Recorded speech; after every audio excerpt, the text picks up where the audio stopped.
Bonsoir à tous et à toutes et merci de nous retrouver pour cette nouvelle émission d'Impact sur Africa Renaissance TV, une émission spéciale et exclusive au cours de laquelle nous décrypterons le gigantesque meeting du professeur Maurice Kamto sur la place de la République à Paris, une véritable masterclass appréciée par les Camerounais de la diaspora et même du terroir. Nous allons décrypter point par point le message du président Maurice Kamto. Nous allons également faire un focus sur les autres messages portés par les acteurs de la société civile et toutes les personnes qui l'ont accompagné sur la scène. On parlera également de la grande mobilisation autour de cet événement inédit avec le secrétaire national de la communication du MRC, M. Emmanuel Ateba, qui est avec nous sur le plateau. Bonsoir, Sénacom. Oui, bonsoir, Romaric. Merci d'être sur ce plateau avec nous pour décrypter ce moment que nous avons tous vécu ensemble.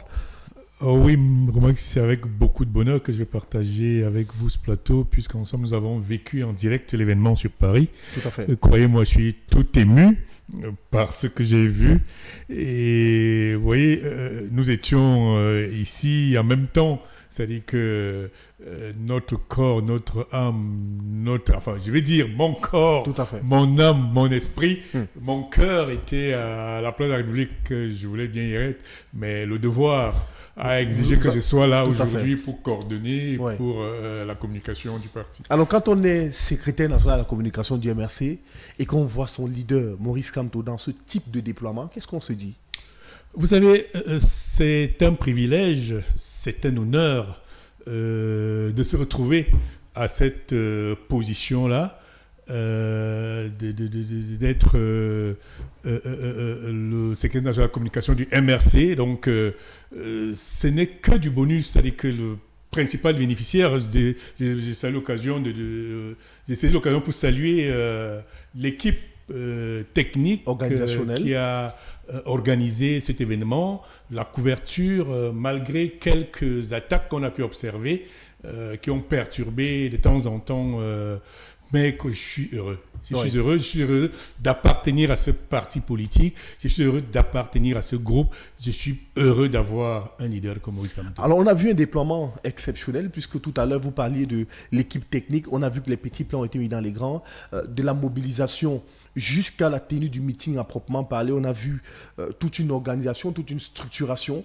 et les gens qui sont arrivés à temps, qui se sont mis en place, qui ont vécu les lives sur le plan culturel et qui ont assisté à ce véritable moment sans jamais se décourager de la première à l'ultime minute. Vous savez, la différence entre le MRC et les autres, je voudrais dire le parti au pouvoir, c'est que les gens s'impliquent, les gens s'investissent, les gens sont concernés. C'est un engagement, c'est une conviction. Donc, ce n'est pas des sous-traitants qu'on prend, à qui on confie des tâches. Parfois, vous savez, là-bas, on paye les gens pour la mobilisation. C'est tout le contraire du MRC, parce que c'est tout le monde qui met du sien, qui s'investit pour la réussite. Et donc, c'est un peu, voilà toute la différence. Donc, c'est chacun qui s'est déployé, c'est chacun qui a mis tout ce qu'il avait parce qu'il voulait que ça marche. Donc, voilà un peu la différence. Et c'est de manière bénévole, pour vous assurer. C'est des gens, personne n'est payé là-dessus. C'est très en dehors il y a même beaucoup d'équipements, je peux vous dire, qui ont été... c'est-à-dire qu'il y a des donateurs, c'est-à-dire que des sympathisants qui mettent leurs moyens, qui apportent leur contribution. Donc, ce n'est pas... on ne puise pas dans les caisses de l'État pour organiser un événement comme celui que vous avez vu là. Donc, c'est vraiment la mobilisation, c'est l'engagement, c'est la conviction, c'est la dynamique du parti. Alors, le point important de ce rassemblement, c'était l'arrivée du professeur Maurice Kamto sur scène, quand il est arrivé avec tout ce qui pouvait accompagner les cris, les youyou, mais surtout le message qu'il a délivré que nous allons ensemble décrypter. Dès qu'il est monté sur scène, le professeur Maurice Kamto, dans son message, a affirmé qu'il est le messager des unités du Cameroun. Il appelle d'entrée de jeu à l'unité de tous les Camerounais. Absolument, absolument. Vous savez, il y a beaucoup de gens qui posaient la question de savoir pourquoi ce meeting à Paris. Pourquoi ce meeting ils n'ont pas compris. Ils n'ont pas compris parce que dans un pays normal, et d'ailleurs il a pris la peine de l'expliquer lui-même le président pendant son allocution, il a parlé de ce que représente une diaspora pour un pays. Donc les gens se disaient il va lancer la campagne à Paris alors que l'élection se déroule au Cameroun. Non, en réalité, je peux déjà vous affirmer que compte tenu du programme qui sera très saturé, il n'aura plus beaucoup de temps, donc il a préféré d'abord aller s'adresser à ses compatriotes de la diaspora pour les écouter et pour leur dire quelles sont ses attentes et surtout leur rappeler ce qu'elle représente pour le Cameroun. Donc, il était important, parce que la campagne, effectivement, s'est déroulée au Cameroun. Donc, je crois que ceux qui n'ont pas compris, il a bien fait de leur expliquer que son programme politique, c'est au Cameroun qu'il va le décliner, pas dans la diaspora. Mais il était important, parce qu'il n'aura plus assez de temps, qu'il rencontre d'abord ses compatriotes, parce que l'élection, elle est inclusive, et la diaspora est un acteur essentiel dans le développement d'un pays. Il a pris des exemples, il a pris la Chine, il a pris le Maroc, il a pris. Vous savez, la diaspora est comment je peux dire, c'est un agent de renseignement gratuit, c'est-à-dire qu'on ne le paye pas. Vous savez, dans ce monde, il y a on ne connaît pas tout, on apprend des autres, on apprend partout. Donc, l'important de la diaspora, c'est que quand ils vont à l'extérieur, ils apprennent des choses pour qu'ils ramènent au pays. Les compétences. Donc, en réalité, le pays a tout à gagner. C'est tout bénéfice parce que vous ne payez pas, vous ne financez pas ce type d'activité. Ce sont des collecteurs d'informations, ce sont des collecteurs de savoir, ce sont des collecteurs d'enseignement qui vont et qui ramènent ça dans leur pays. Donc, c'est très important d'être en phase avec sa diaspora. Alors, on a vu une diaspora qui, pendant que Maurice Kamto parlait, demandait à tue-tête la double nationalité. Lui, il ne s'est pas limité là, il a parlé de la plurinationalité. Est-ce que c'est vers là, effectivement, qu'il faut aller? Absolument, absolument, Romaric. Imaginez qu'est-ce que le Cameroun a comme potentiel à l'extérieur. C'est-à-dire, imaginez tous ces Camerounais, ces médecins, ces ingénieurs, ces universitaires, qui sont, malgré eux, qui ont obtenu, pour des raisons pratiques, une nationalité de leur pays d'accueil, mais qui ne peuvent pas se déployer dans leur pays. Et d'ailleurs, et ce qui est curieux, parce que la majorité, sinon, pour ne pas dire la quasi-totalité de ceux qui nous gouvernent, la plupart ont des doubles nationalités. Et ils jouissent de cette prérogative-là, mais empêchent d'autres Camerounais d'en jouir. Vous voyez, c'est quelque chose de très grave. Donc, nous estimons que nos fils qui vont ailleurs vont, parce que dans la culture africaine, nous ne sommes pas... Les Africains sont attachés à leur culture, à leurs coutumes, à leur village. Donc, il est inimaginable qu'un Africain qui s'installe ailleurs entende s'y éterniser. Vous voyez, même ceux qui ont des doubles nationalités, qui sont obligés de prendre des visas pour venir chez eux.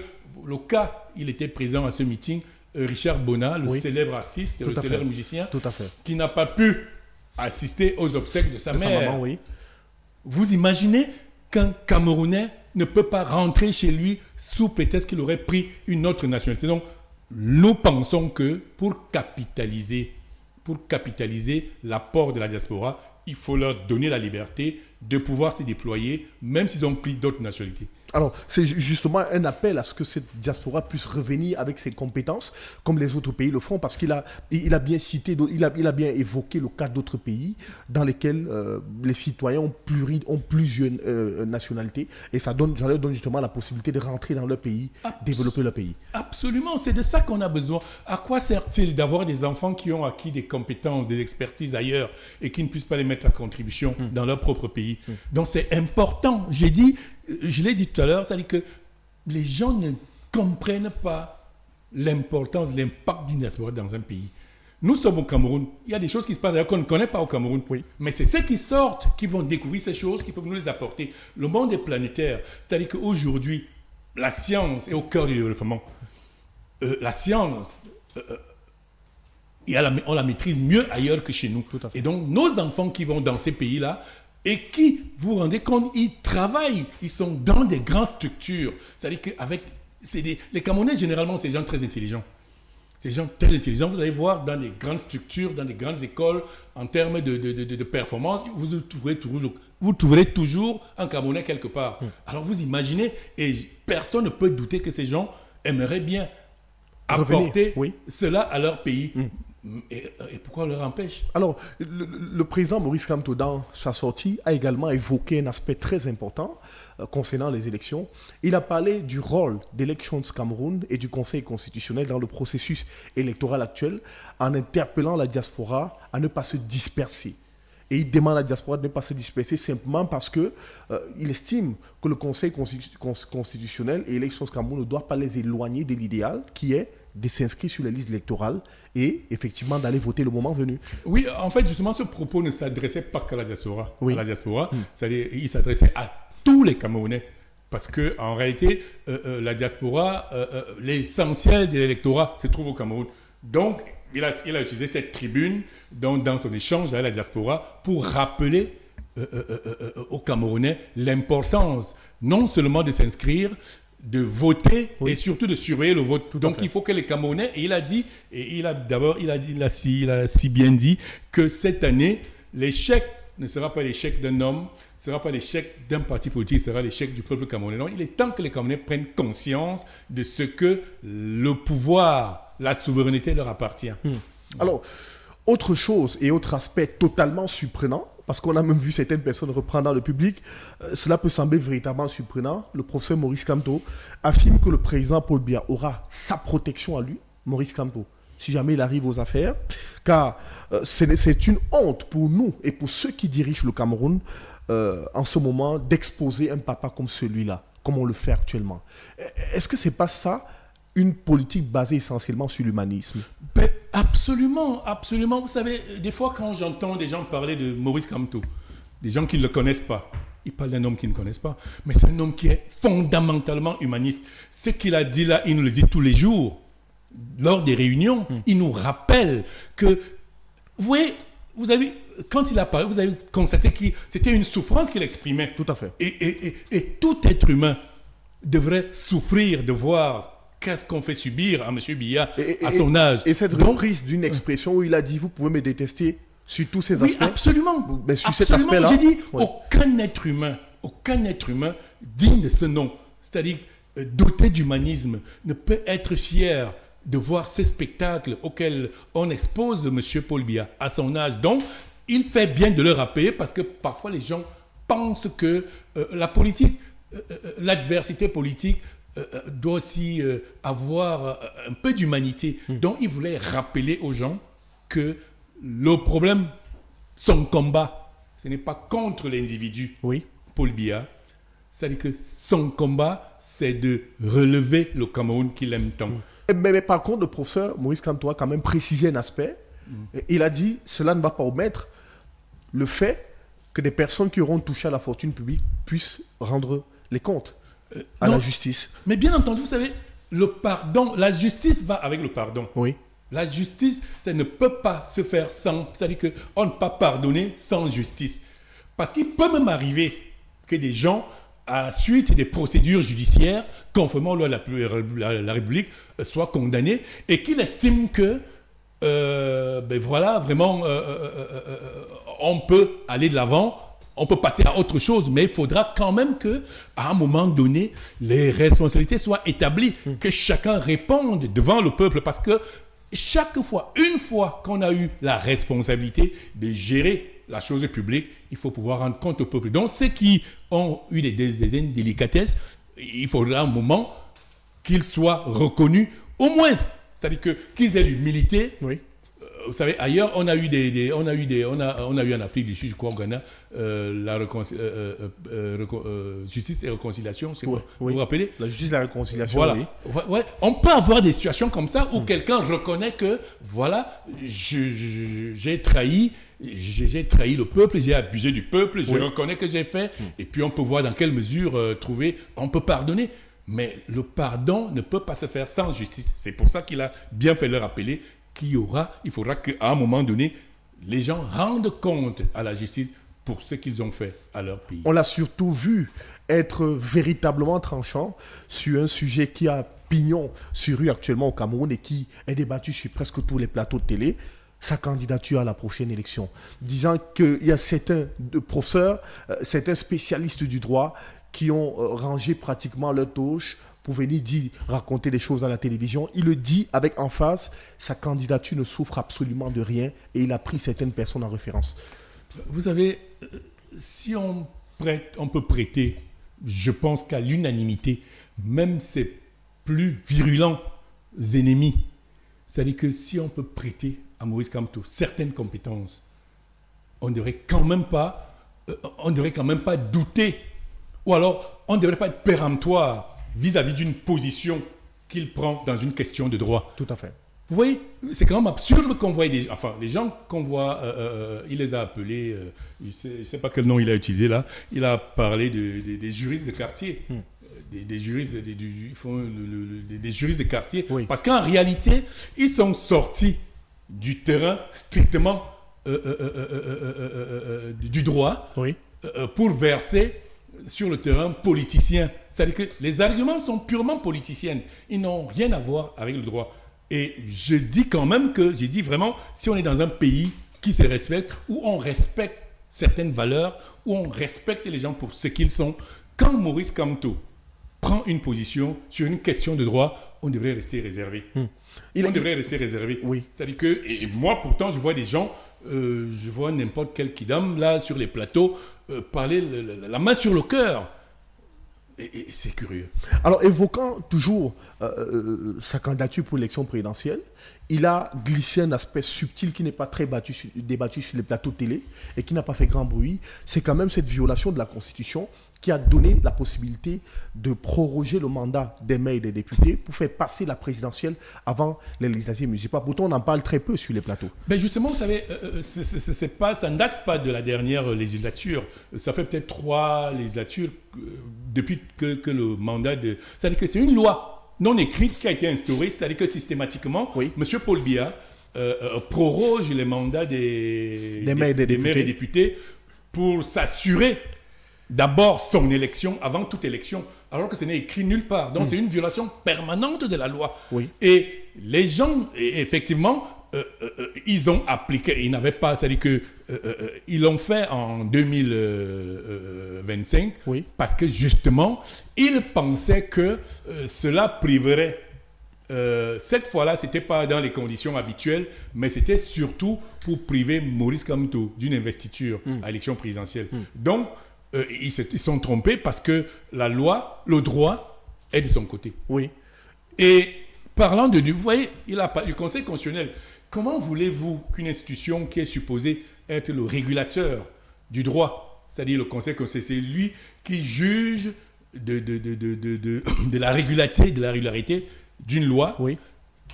qui décide, qui rend une décision, c'est-à-dire qu'après qu'il a été saisi, Oui. qui rend une décision vous envoyant vers une juridiction que lui...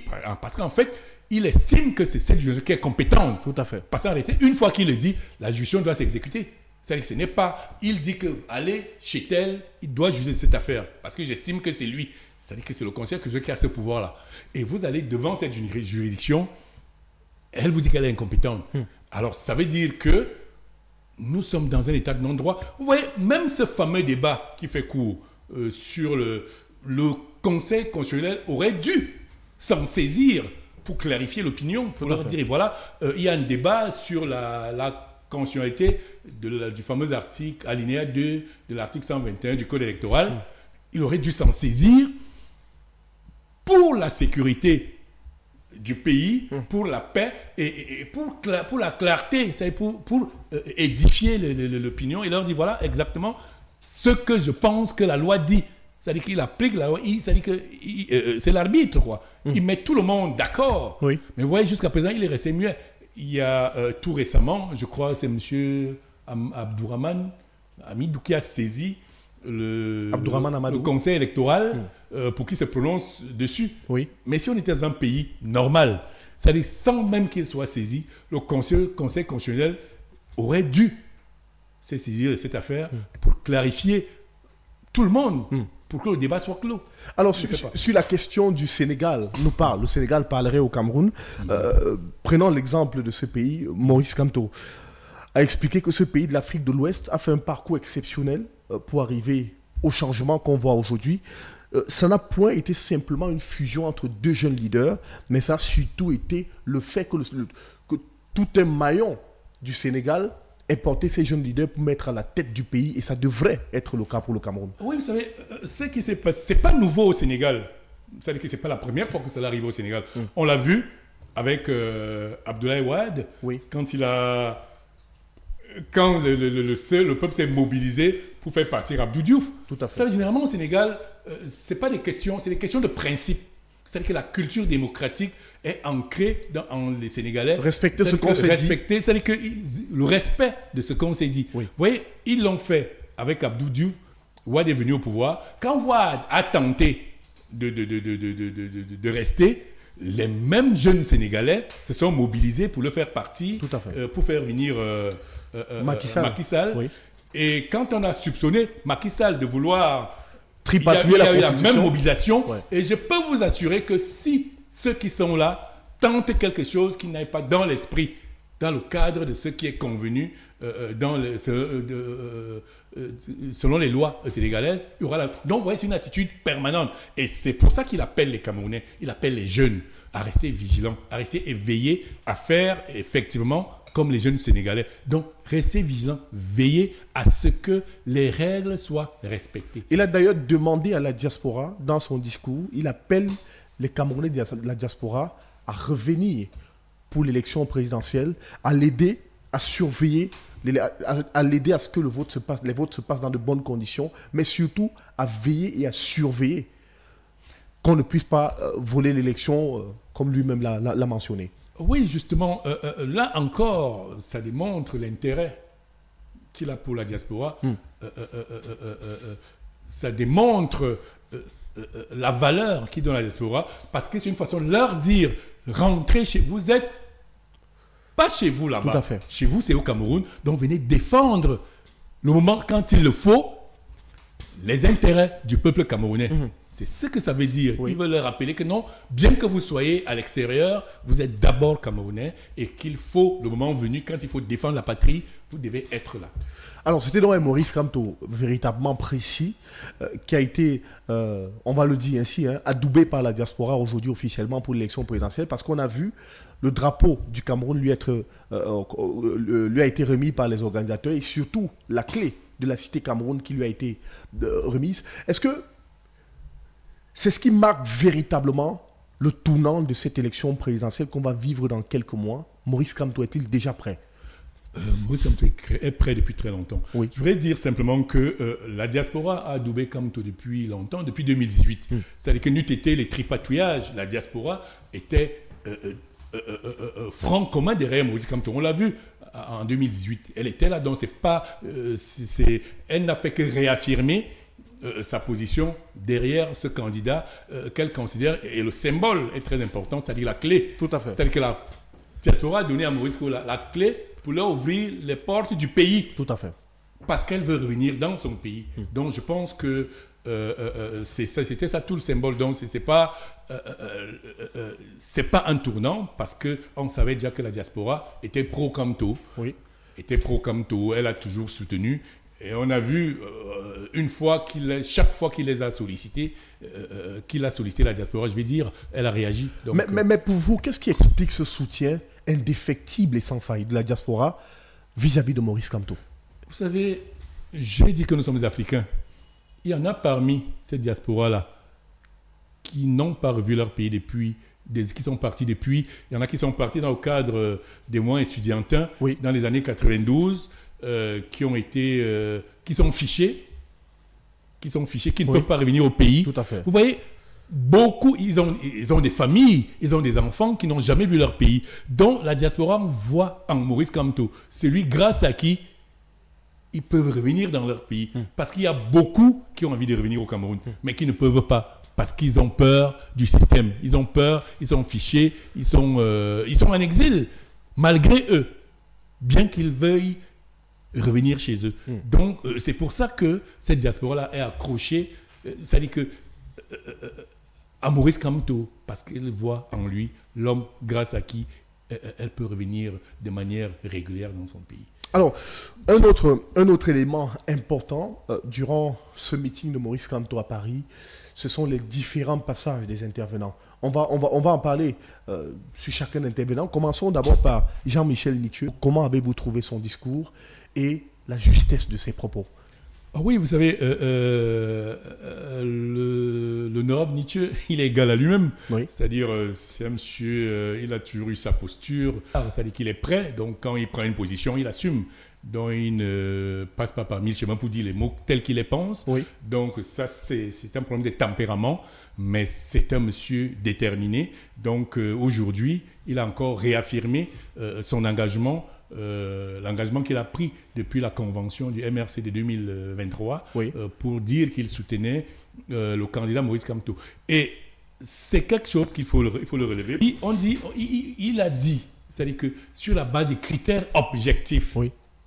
nous parlons sur la base des critères objectifs aujourd'hui au Cameroun, quand on s'aligne dans le camp du changement, il n'y a pas mieux que Maurice Kamto. Donc, au-delà des calculs, des intérêts personnels qu'on peut avoir, si on est vraiment de manière résolument engagé pour le changement, je ne pense pas qu'il y ait mieux que Maurice Kamto. Alors, donc, oui. Laurent Petit-Nietzsche a fait ses choix. Il a fait ses choix. Et donc, beaucoup d'ailleurs qui ne sont pas encore exprimés, qui ne sont pas encore déclarés, Oui. en ont fait. Oui. Le moment venu, vous allez découvrir que derrière Maurice Kamto, il y a toute une machine, que ce soit en termes de partis politiques, de relations de la société civile, et des personnalités même. Il y en a plein qui sont déterminés à le soutenir. On a d'ailleurs retenu dans son discours qu'il a dit que 2025 ne sera pas 2018 n'est pas 2025, 2025 ne sera pas 2018. Et il a d'ailleurs dit que les fraudes électorales en 2025 ne passeront pas. Ceux qui tenteront seront traqués jusqu'à la dernière énergie. C'est ce qu'a dit l'honorable Jean-Michel. Oui, c'est ce qu'il a dit. Donc, ça veut dire qu'il est déterminé. C'est-à-dire qu'il exprime là sa détermination, son engagement à aller jusqu'au bout de la bataille. Donc, toutes les dispositions seront prises. C'est-à-dire que ce sera un combat à fond. Parce que nous savons que ce régime ne vit que grâce à la fraude. Et les expériences du passé nous permettent de savoir comment contrer cela. Et c'est en ce sens qu'il dit, parce qu'il sait comment nous allons procéder, et ce sera très difficile. Donc, il dit que ce ne sera pas comme avant, parce qu'ils auront en face des gens qui connaissent les méthodes. Vous savez, il y a des débats qu'on a aujourd'hui qu'on n'avait pas avant, alors que les mêmes lois existaient. Parce qu'effectivement, les gens ne prêtaient pas attention, on laissait passer. Le régime a toujours fonctionné comme ça, parce que les Camerounais, par exemple, l'exigence de la publication de la liste nationale.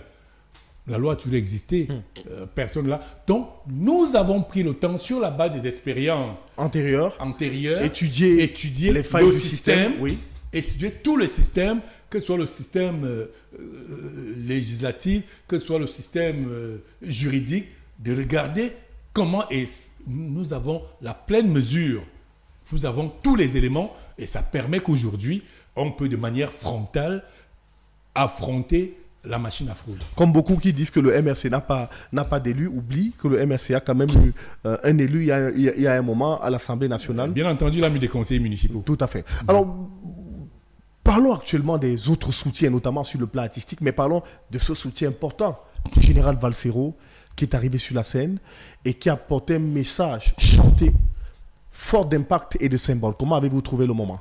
Vous savez, Valsero, les gens parlent... Valsero, c'est quelqu'un qui est fidèle à sa logique.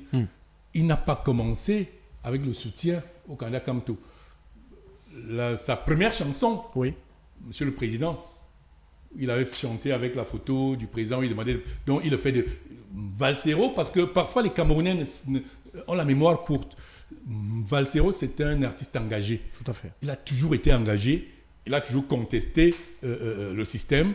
Et Maurice Kamto, comment dirais-je, il sert, pour beaucoup, il a une opportunité. Il permet à beaucoup de personnes d'exprimer, c'est-à-dire qu'il leur sert d'opportunité, il leur sert de base pour pouvoir valablement mener leur combat. Parce que voyez-vous, Valsero, en tant qu'artiste, il pouvait le faire, ça n'avait pas... il disait, il chantait, bon, les gens écoutaient et puis ça passait. Maintenant qu'il s'appuie, il a pu trouver un homme idéologiquement, ils sont ensemble. Un homme déterminé, un homme qui a des convictions fortes. Ça lui permet donc de continuer son combat qu'il avait commencé depuis longtemps. Et donc, Maurice Kamto lui sert de support il lui sert de support. On a également remarqué la présence de l'artiste Karès Fotso, mais surtout la présence de Richard Bona, qui a dû bousculer son emploi du temps pour être présent physiquement à ce meeting. Est-ce que c'est un message bien plus fort que ce que l'on pense? Si on était dans un pays où les valeurs sont reconnues, je pense que la présence de Richard Bona devrait motiver d'autres artistes, parce qu'ailleurs, les artistes sont engagés. C'est-à-dire qu'en période électorale, que ce soit aux États-Unis, en France, on voit souvent des artistes qui prennent position. Donc, si une icône comme Richard Bona, au regard de ce qu'il a subi à titre personnel, s'engage derrière Kamto, ça veut dire qu'il a vu en lui l'homme qui peut apporter des solutions pour les Camerounais, et c'est pour ça qu'il le soutient. Et donc, j'espère qu'avec la présence de Richard Bona, d'autres artistes comprendront que, et comme il a dit le président Maurice Kamto, ce n'est pas le combat d'un homme, ce n'est pas le combat d'un parti politique, c'est le combat de tous les Camerounais. Alors, Richard Bona, dont la présence a été fortement saluée par le président Maurice Kamto, qui, au passage, semble être véritablement fan de sa musique. Ah oui, effectivement, il nous dit toujours. Il est fan de la musique. D'abord, c'est un gros mélomane, il aime beaucoup la musique, le professeur Maurice Kamto. Oui. Et donc, parmi ses préférés, il y a Richard Bona.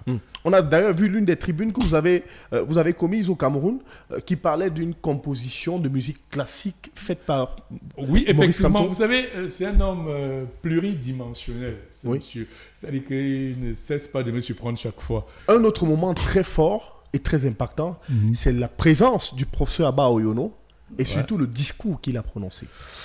Oui, le professeur Abba Oyono, il est égal à lui-même. Et vraiment, j'ai été surpris de le voir là. Oui. De le voir à comme ce meeting-là. Comme beaucoup de Camerounais d'ailleurs. J'ai été surpris. C'est quelqu'un qui est fondamentalement tourné vers le changement.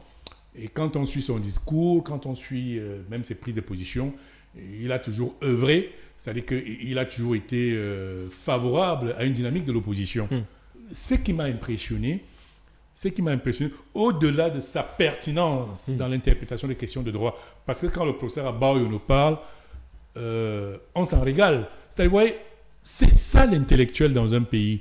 L'intellectuel, c'est quelqu'un de qui on attend un éclairage, de qui on attend un enseignement, de qui on attend. C'est ça le rôle de l'intellectuel. Et Dieu merci, nous avons encore des intellectuels de la trempe d'Abba Oyono qui font ce travail-là, parce qu'il a dit lui-même, il a parlé de la panse, il a parlé de... Tout à fait. Du ventre. Du ventre, de la tête. Et de la tête, oui. Et du ventre. Donc, il ne dépendra jamais de son ventre, mais plutôt de sa tête. Plus de la tête, donc il est vraiment cohérent. Et ce qui a retenu mon attention, c'est la clarté de sa position, parce que vraiment, il y a un débat qui court depuis longtemps et dans lequel le système, ça va toujours à enfermer l'opposition. Cette histoire de coalition de l'opposition, de dynamique de candidat unique de l'opposition. Oui. Je tiens d'abord à dire qu'il est impossible qu'il y ait une candidature unique de l'opposition, parce que l'opposition est diverse. L'opposition, ce n'est pas un parti politique. C'est-à-dire que l'opposition est diverse. Et donc, dans cette opposition, il y a des gens qui sont résolument, comme le cas du Cameroun, puisque le problème du Cameroun, c'est le changement qu'on n'a jamais connu. Donc je pense que le premier problème du Cameroun aujourd'hui, ce n'est pas simplement l'alternance. Il faut qu'on change, qu'on passe à autre chose, parce que ça a trop duré. Oui. Et donc parmi ces opposants, il y en a qui sont vraiment résolument engagés pour le changement, qui ne sont pas prêts à des concessions, à des compromissions quelconques. Donc ils pensent qu'on n'a plus rien à faire, il faut que ces systèmes partent. Donc il y a ce type d'opposition. Il y a des gens dans l'opposition qui pensent qu'ils peuvent, c'est-à-dire pour des questions d'intérêt, qui peuvent collaborer avec le régime, c'est leur droit. Il y en a qui sont comme ça, c'est-à-dire qu'ils sont l'opposition, mais en même temps peuvent analyser les opportunités qui peuvent leur permettre d'avoir leur... Comme c'est ça dans l'esprit camerounais, la mentalité camerounaise, ça part. Il y en a qui sont comme ça. Donc, si on parle de la dynamique de l'opposition, il faut parler de l'opposition qui sont résolument engagés pour le changement. Oui, après avoir fait... Oui. Alors, le problème, c'est que combien sont-ils? Et on juge, c'est par les actes. C'est par les actes, c'est pas les discours. Et je crois qu'au Cameroun aujourd'hui, je ne doute pas de la volonté des autres partis à vouloir le changement, mais le MRC le manifeste par ses actes. C'est-à-dire que par sa défiance, par sa façon d'affronter le système pour dire que, et le professeur Abaoun a bien fait de le relever, parce que sur la base des critères objectifs, si on devait parler de la dynamique de l'opposition, parce que si l'opposition doit se réunir, il faut être réaliste. L'objectif, c'est quoi? Changer le système. Oui. Alors pour changer le système, nous évaluons nos forces.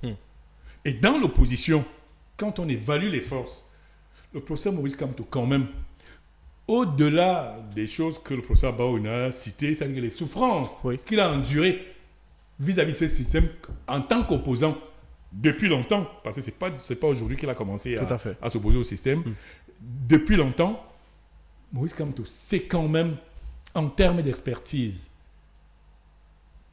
en termes de compétences, en termes de capacité de mobilisation, nous avons vu tout à l'heure à Paris.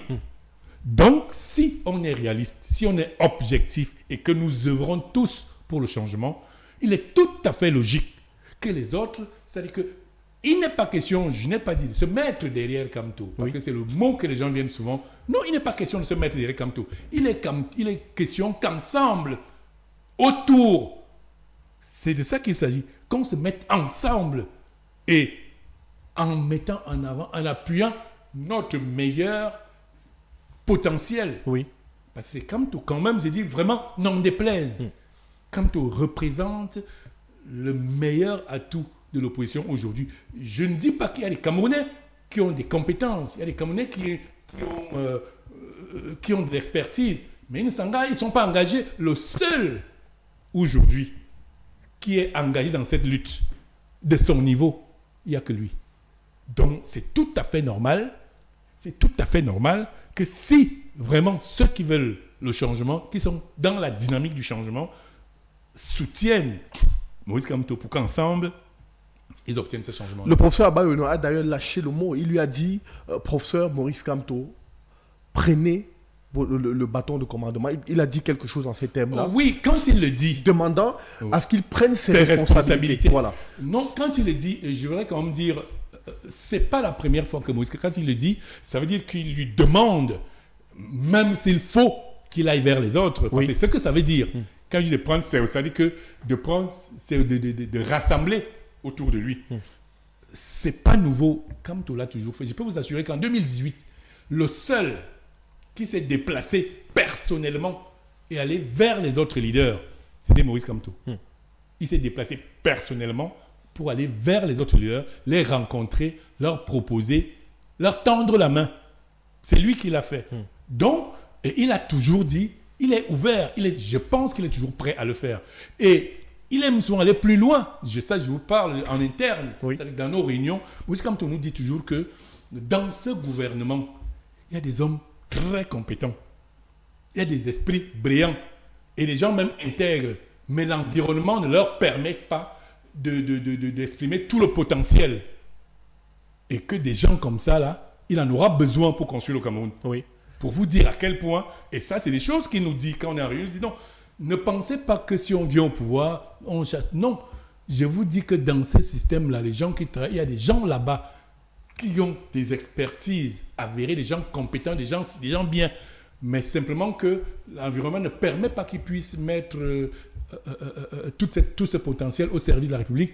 On en aura besoin pour construire le Cameroun. Donc pour dire qu'il est ouvert, et je crois que il va continuer à le faire. Alors au sortir de ce meeting, qu'est-ce qu'on peut se dire, Emmanuel Ateba, en quelques mots, qu'est-ce qu'on peut dire en termes de résumé de ce meeting? Maurice Kamto sera bel et bien candidat. Il appelle les Camerounais à être mobilisés, à rester vigilants, à s'inscrire massivement sur les listes électorales, à suivre le vote et tout, pour enfin pouvoir libérer le Cameroun après 2025, qui semble être une année véritablement cruciale. Lui-même, il a dit, si on traverse 2025, on aura raté une bonne partie de l'histoire du Cameroun sur les prochaines années. Pour quelqu'un qui connaît Maurice Kamto, c'est un monsieur très sérieux. C'est un monsieur très sérieux, c'est un monsieur très méthodique. C'est-à-dire, il n'aurait jamais engagé, il ne serait jamais engagé jusqu'à ce niveau s'il avait le moindre doute qu'il ne puisse pas être candidat. Donc, Maurice Kamto est sûr d'être candidat à cette élection. Ce qu'on doit retenir, je crois que tout le monde a pu voir, un homme debout. Un homme debout, vous avez vu le temps de son allocution, sans papier, debout. On a vu un homme debout, vigoureux, en bonne santé, déterminé.